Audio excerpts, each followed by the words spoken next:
So if you're not a fan of this little knot you get in the traditional way of fastening off a motif, then you have another option which is called a sewn bind off. So I'm going to show you how to do a sewn bind off after a chain, which is slightly different to when you do a sewn bind off after a normal stitch. Okay, so this was the pattern sequence of this particular motif, and we end with a chain and then we fasten off. So if I wanted to switch out the traditional fastening off for a sewn bind off, the key thing to remember with sewn bind offs or invisible bind offs is that you are making a mock stitch.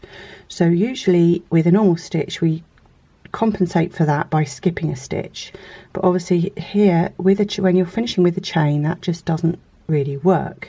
So bear in mind this is a relatively advanced technique. It is best to be, confident with a normal sewn bind off before you attempt this, and it might take a couple of attempts to get it looking just right. But the key is that whatever you've got here, you need one less.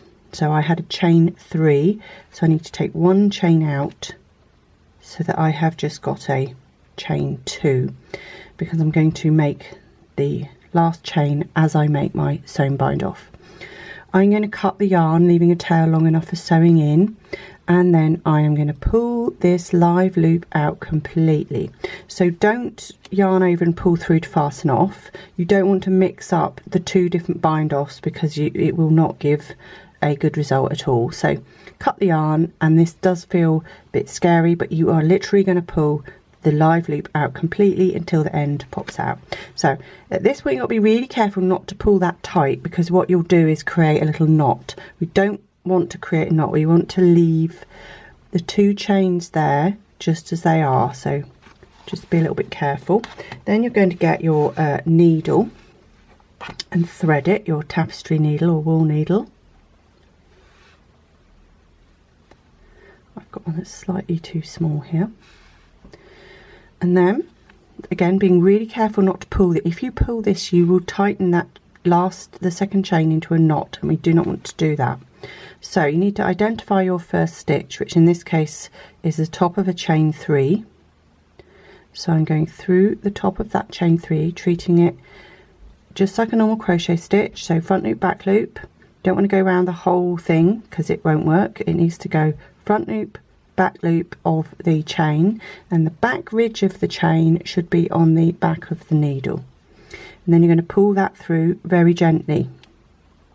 Okay, so in essence what you've done now is you've made a front loop of your third chain that needs to be here.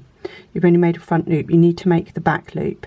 So what you're going to do is make sure the work is facing you. Where this thread is coming out of that last chain, you're going to poke your needle through the middle of that chain, and then you're going to very carefully pull that chain that you've just created with your sewing needle until it's the same size as the other 3 chains. So can you see now, these are the 2 chains I crocheted, and then that's the chain that I've made with my sewing needle.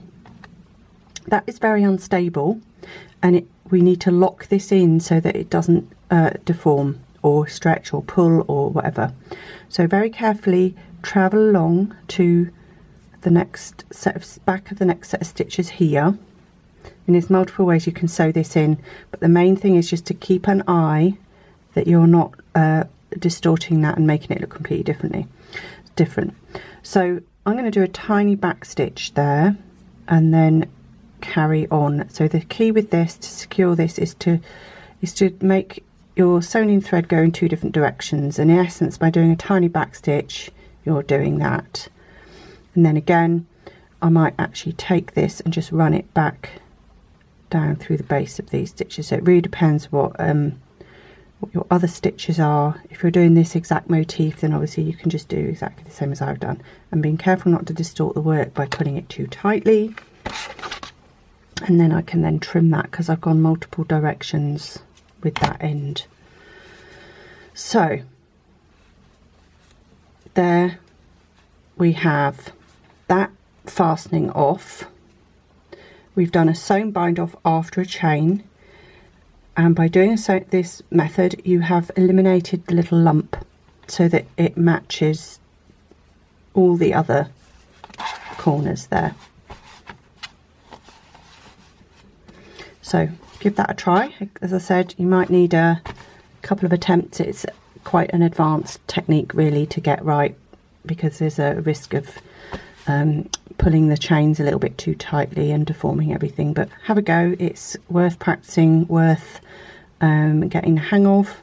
It's a really great way of finishing something off nicely.